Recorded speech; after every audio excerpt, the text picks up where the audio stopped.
Sa mga araw-araw nakikipambuno para lamang makasakay ng MRT, habaan pa rin daw ang inyong pasensya. Hindi muna kasi matutuloy ang MRT Express Train Project na sisimulan sana ngayong araw.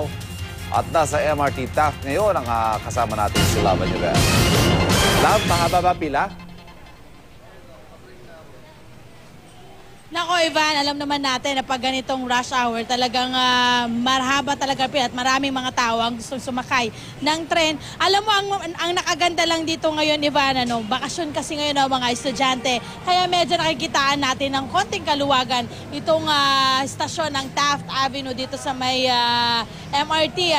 Pero syempre pa, kung makakatulong talaga ng malaki yung express trains na yan, Ivan, dahil kung 350,000 ang masiserbisyuhan nilang mga commuters ay aabutin daw dapat kung natuloy yung express train na yan ay aabutin ng 600,000 katao ang kanilang masiserbisyuhan. Kaya kunin natin yung ilang mga opinion ng ating mga kababayan tungkol sa pagkaunsyami nitong itong express train. Good morning ma'am, lagi ho kayong sumasakay ng MRT?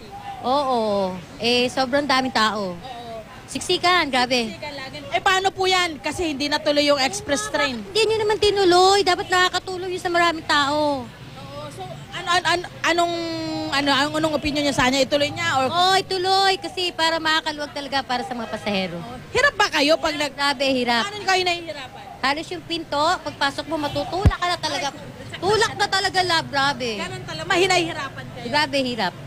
Ayan, syempre Ivan, marami talaga tayong mga kababayan na talagang nag-aabang dito nga sa serbisyong sana ay gagawin nga yung araw nito. Pero ayon nga sa, narinig na rin natin sa MRT, na kaya daw hindi na nila tinuloy dahil nga wala pa raw signal mula po sa DOTC. Abang-abangan na lang natin, Ivan, kung ano yung mga mangyayari tungkol dito sa express train na ito. Pero syempre pa, yung ating mga kababayan, mas nag-aabang sa kung ano yung magiging desisyon ng MRT dito sa kanilang express train na ito. Yan muna ang update tayo mula dito. Balik sa inyo dyan, Ivan. Maraming salamat, Lava Nivel.